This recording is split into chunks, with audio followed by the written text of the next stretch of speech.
Assalamualaikum warahmatullahi wabarakatuh. Saya selaku pemateri pertama akan membahas tentang konsep penerimaan negara. Nah, dalam suatu negara tentu saja membutuhkan suatu penerimaan pendapatan ke dalam kasnya. Hal ini untuk kesejahteraan negara itu sendiri. Sumber keuangan negara Republik Indonesia itu semuanya berhubungan dengan penerimaan dan pengeluaran negara Republik Indonesia.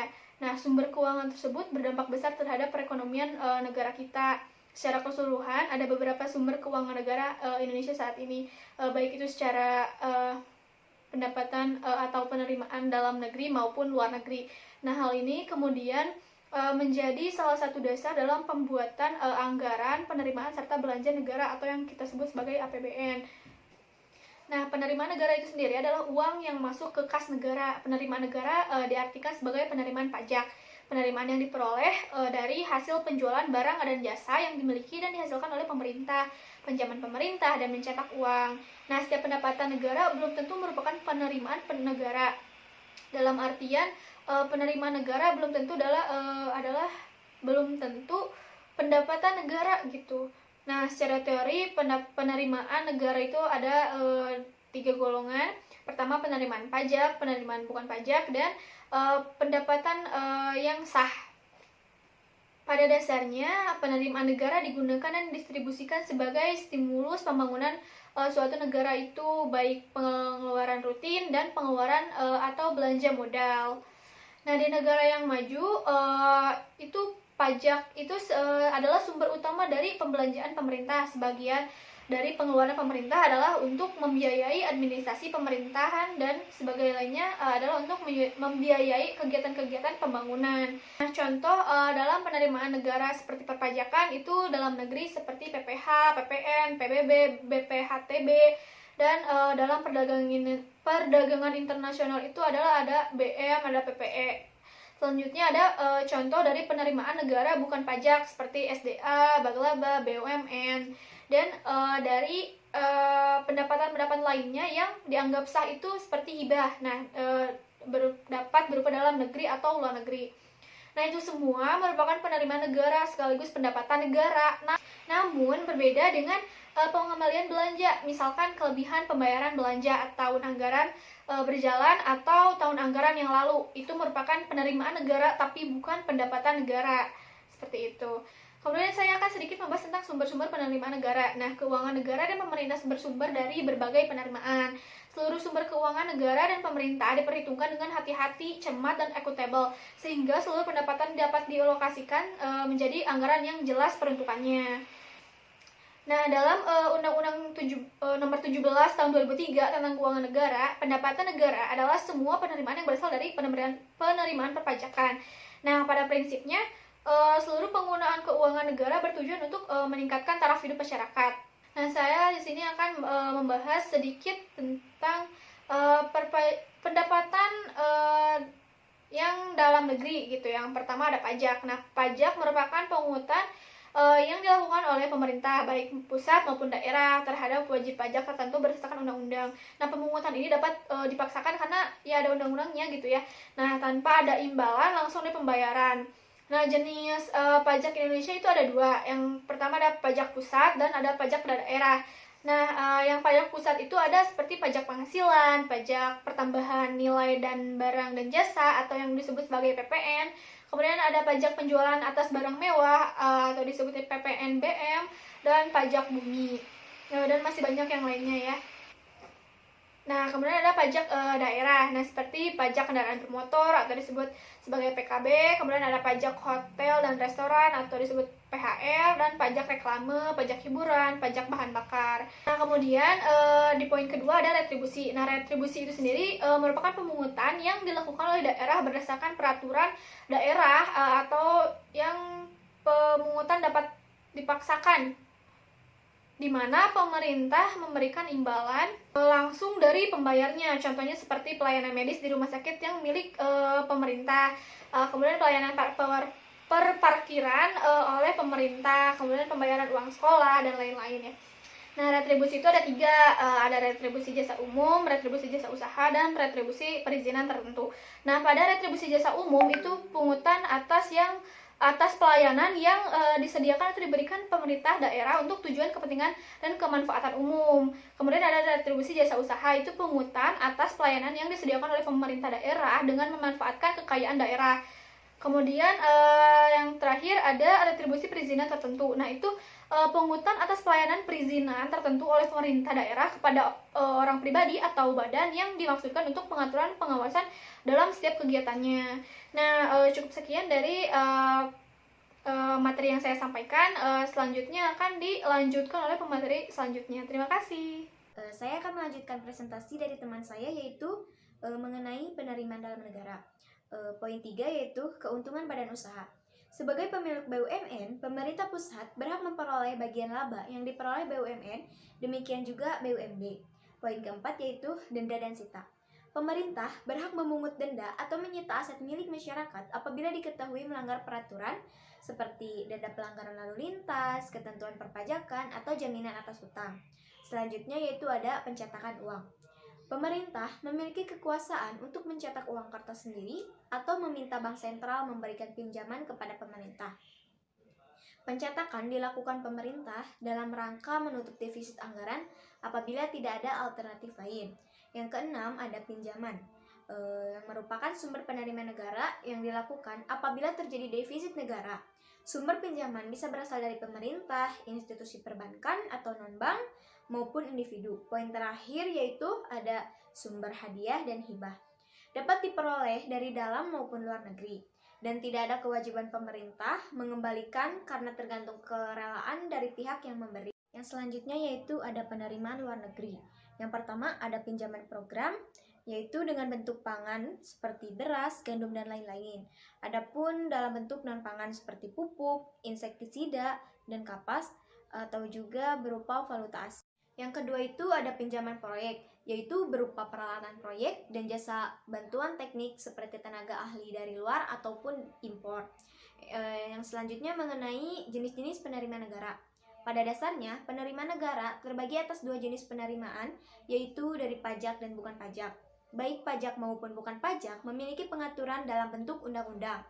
Yang pertama itu penerimaan pajak, merupakan salah satu perwujudan dan kewajiban kenegaraan yang merupakan sarana serta peran masyarakat dalam pembiayaan untuk menjalankan roda pemerintahan demi menjamin kelangsungan hidup serta meningkatkan mutu kehidupan bangsa.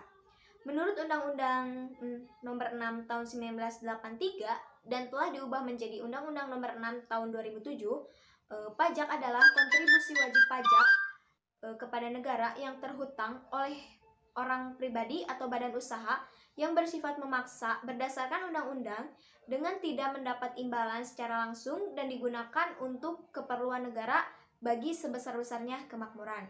Adapun unsur-unsur pajak diantaranya yang pertama, iuran dari rakyat kepada negara, yang berhak memungut pajak hanyalah negara. Iuran tersebut berupa uang, bukan benda. Yang kedua, berdasarkan undang-undang, pajak dipungut berdasarkan kekuatan undang-undang serta aturan pelaksanaannya. Yang ketiga itu tanpa jasa timbal atau kontraprestasi dari negara yang secara langsung dapat ditunjuk. Yang terakhir itu digunakan untuk membiayai rumah tangga negara. Sekian yang bisa dapat saya sampaikan. Mohon maaf apabila ada kesalahan. Materi selanjutnya akan dilanjutkan oleh teman saya. Di sini saya akan menjelaskan mengenai pengelompokan pajak. Pengelompokan pajak terbagi menjadi 3, yaitu yang pertama adalah menurut golongan. Pengelompokan pajak menurut golongan terbagi menjadi 2, yaitu pajak langsung dan pajak tidak langsung. Pajak langsung adalah pajak yang harus dipikul atau ditanggung sendiri oleh wajib pajak dan tidak dapat dibebankan atau dilimpahkan kepada orang lain atau pihak lain. Sedangkan pajak tidak langsung adalah pajak yang pada akhirnya dapat dibebankan atau dilimpahkan kepada pihak lain atau pihak ketiga. Pajak tidak langsung dapat terjadi karena adanya kegiatan, peristiwa, atau perbuatan yang menyebabkan terutangnya pajak. Misalnya terjadi penyerahan barang atau jasa. Nah, untuk mengetahui apakah sesuatu itu termasuk kepada pajak langsung atau pajak tidak langsung dapat dilihat dari ketiga unsur kewajiban pemenuhan perpajakannya, yaitu yang pertama adalah penanggung jawab pajak. Penanggung jawab pajak adalah orang yang secara formal yuridis harus melunasi pajak. Yang kedua adalah penanggung pajak. Penanggung pajak adalah orang yang dalam faktanya terlebih dahulu dibebani pajak. Dan yang ketiga adalah pemikul pajak, adalah orang yang menurut undang-undang harus dibebani pajak. Nah, apabila dari ketiga unsur tersebut terdapat pada seseorang, maka pajaknya adalah pajak langsung. Sedangkan jika dari ketiga unsur tersebut terpisah atau terdapat pada lebih dari satu orang, maka pajak yang ditanggung adalah pajak tidak langsung. Pengelompokan pajak yang kedua adalah menurut sifatnya.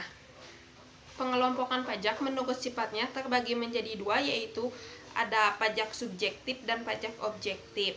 Pajak subjektif adalah pajak yang pengenaannya memerhatikan keadaan pribadi wajib pajak, atau dengan kata lain adalah pajak yang pengenaannya memerhatikan subjeknya. Sedangkan pajak objektif adalah pajak yang pengenaannya memerhatikan objeknya, baik berupa benda, keadaan, peristiwa, atau perbuatan yang mengakibatkan timbulnya kewajiban membayar pajak tanpa memerhatikan keadaan pribadi subjek pajak atau wajib pajak maupun tempat tinggalnya. Pengelompokan pajak yang ketiga adalah menurut lembaga pemungutnya. Pengelompokan pajak menurut lembaga pemungutnya terbagi menjadi dua, yaitu pajak negara dan pajak daerah. Pajak negara atau pajak pusat adalah pajak yang dipungut oleh pemerintah pusat dan digunakan untuk membiayai rumah tangga negara pada umumnya. Yang termasuk pajak negara adalah yang pertama, pajak penghasilan atau PPH. PPH adalah pajak yang ditanggung oleh orang pribadi atau badan atas penghasilan yang diterima atau diperoleh pada suatu tahun pajak. Yang kedua adalah pajak pertambahan nilai atau PPN. PPN adalah pajak yang berlaku pada konsumsi barang kena pajak atau jasa dalam daerah pabean. Yang ketiga adalah pajak penjualan atas barang mewah atau PPNBM. PPNBM adalah pajak yang berlaku pada barang yang bukan merupakan kebutuhan pokok yang biasanya dikonsumsi oleh masyarakat berpenghasilan tinggi yang dapat menunjukkan status sosialnya. Yang keempat adalah bea materai. Bea materai adalah pajak yang berlaku atas pemanfaatan dokumen seperti surat perjanjian, akta notaris, kwitansi pembayaran, surat berharga, dan efek yang memuat nominal uang di atas jumlah tertentu. Yang kelima adalah pajak bumi dan bangunan atau PBB. Adalah pajak yang berlaku atas pemanfaatan atau kepemilikan tanah dan bangunan. Yang keenam adalah cukai. Cukai adalah pungutan yang dilakukan terhadap barang-barang tertentu yang telah diatur dalam undang-undang cukai seperti etil alkohol, minuman yang mengandung etil alkohol, dan produk tembakau. Yang ketujuh adalah bea masuk. Bea masuk adalah pungutan yang dilakukan oleh negara terhadap barang-barang impor yang telah diatur dalam undang-undang pabean. Besaran bea masuk ini tergantung kepada jenis barang yang diimpor. Dan yang terakhir adalah pajak ekspor. Pajak ekspor adalah pungutan yang dilakukan oleh negara terhadap barang-barang yang diekspor berdasarkan undang-undang pabean. Pajak ekspor ini biasanya dikenakan pada barang-barang yang menjadi kebutuhan di dalam negeri seperti minyak kelapa sawit, pasir besi, beberapa jenis kayu, rotan, dan sebagainya. Sedangkan pajak daerah adalah pajak yang dipungut oleh pemerintah daerah, baik daerah tingkat 1 atau pajak provinsi maupun daerah tingkat 2 atau pajak kabupaten atau kota, dan digunakan untuk membiayai rumah tangga masing-masing.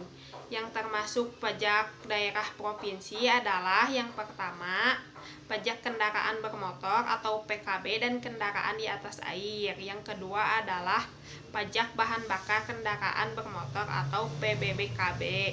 Yang ketiga adalah bea balik nama kendaraan bermotor atau BBNKB dan kendaraan di atas air. Dan yang terakhir adalah pajak pengambilan dan pemanfaatan air bawah tanah dan air permukaan. Sedangkan pajak daerah tingkat 2 atau pajak kabupaten atau kota adalah pajak hotel dan restoran atau PHR, pajak restoran, pajak hiburan, pajak reklame, pajak penerangan jalan, pajak pengambilan dan pengolahan bahan galian golongan C, dan yang terakhir adalah pajak parkir. Sekian pemaparan materi dari saya, dan selanjutnya akan dilanjutkan oleh pemateri selanjutnya. Saya akan melanjutkan materi dari materi yang teman-teman saya telah sampaikan. Sekarang saya akan membahas tentang penerimaan negara bukan pajak. Apa sih penerimaan negara bukan pajak itu? Nah, menurut Undang-Undang Nomor 20 Tahun 1997, penerimaan negara bukan pajak adalah seluruh penerimaan pemerintah pusat yang tidak berasal dari penerimaan perpajakan. Nah, namun dengan diundangkannya Undang-Undang Nomor 17 Tahun 2003 tentang keuangan negara dan tentang APBN, definisi PNBP ini disesuaikan dengan mengeluarkan penerimaan hibah dari PNBP, sehingga definisinya menjadi penerimaan negara bukan pajak merupakan seluruh penerimaan pemerintah pusat yang tidak berasal dari penerimaan perpajakan dan penerimaan hibah. Nah, penerimaan negara bukan pajak ini nantinya akan diaudit oleh BPK, dan setelah hasil auditnya keluar akan dilaporkan kepada DPR, DPD, dan juga DPRD. Nah, dalam undang-undang tentang APBN, PNBP ini dibagi menjadi 4 kelompok besar. Nah, yang pertama, penerimaan sumber daya alam. Nah, dalam kelompok ini kita bisa mengenal pendapatan sumber daya alam dari migas dan non-migas. Nah, pendapatan sumber daya alam dari migas merupakan pendapatan yang diperoleh dari bagian bersih pemerintah atas kerjasama pengelolaan sektor hulu migas. Sedangkan penerimaan dari non-migas dikenal seperti pertambangan umum, kehutanan, perikanan, dan juga panas bumi. Nah, yang kedua ada pendapatan dari laba badan usaha milik negara atau BUMN. Nah, pendapatan ini merupakan imbalan kepada pemerintah pusat selaku pemegang saham BUMN yang dihitung berdasarkan presentasi tertentu. Nah, tidak kurang dari 70 BUMN yang menjadi kontributor dividen secara reguler setiap tahunnya. Nah, di dalam APBN, pendapatan ini diklasifikasikan ke dalam dua kelompok, yaitu kelompok perbankan dan non-perbankan. Yang ketiga ada PNBP lainnya. Nah, PNBP lainnya ini meliputi berbagai jenis pendapatan yang dipungut oleh kementerian atau lembaga atas produk pelayanan yang diberikan terhadap masyarakat. Nah, seperti pengurusan SIM, pengurusan STNK, dan surat nikah.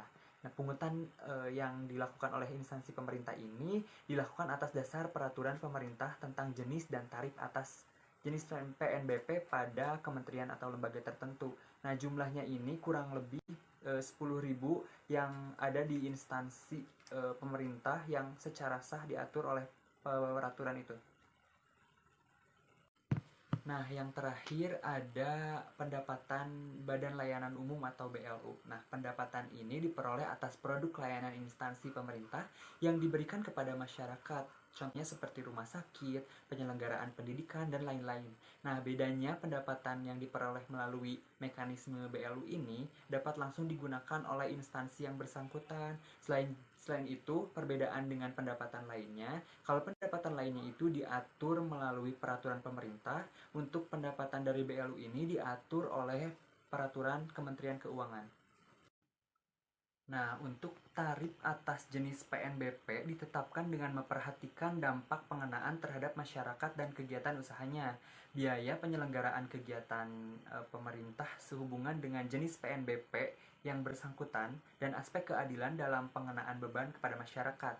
Tarif atas jenis PNBP ditetapkan dalam undang-undang dan atau peraturan pemerintah yang menetapkan jenis PNBP yang bersangkutan. Nah, untuk pengelolaan PNBP ini dipungut atau ditagih oleh instansi pemerintah dengan perintah undang-undang atau peraturan pemerintah ataupun penunjukan dari Menteri Keuangan. Nah, PNBP yang telah dipungut atau ditagih ini kemudian disetorkan ke kas negara dan wajib dilaporkan secara tertulis oleh pejabat instansi pemerintah kepada Menteri Keuangan dalam bentuk laporan realisasi PNBP triwulan. Jadi setiap 3 bulan sekali itu harus dilaporkan, dan paling lambat itu 1 bulan setelah triwulan tersebut berakhir. Selain PNBP, ada juga penerimaan hibah. Nah, penerimaan hibah ini merupakan semua penerimaan negara yang berasal dari sumbangan swasta dalam negeri, sumbangan swasta, dan pemerintah luar negeri. Pendapatan negara dari hibah ini meliputi penerimaan dana bantuan yang bukan bersifat pinjaman, namun sifatnya sukarela tanpa adanya kontrak atau ikatan, maupun perjanjian khusus. Nah, dana bantuan yang diterima digunakan untuk membiayai kegiatan perekonomian dan juga pembangunan. Penerimaan hibah dari luar negeri juga dapat berupa pinjaman program atau pinjaman proyek dengan jangka waktu tertentu. Sekian materi yang dapat saya sampaikan. Mohon maaf bila terdapat kekurangan. Terima kasih atas perhatiannya. Wassalamualaikum warahmatullahi wabarakatuh.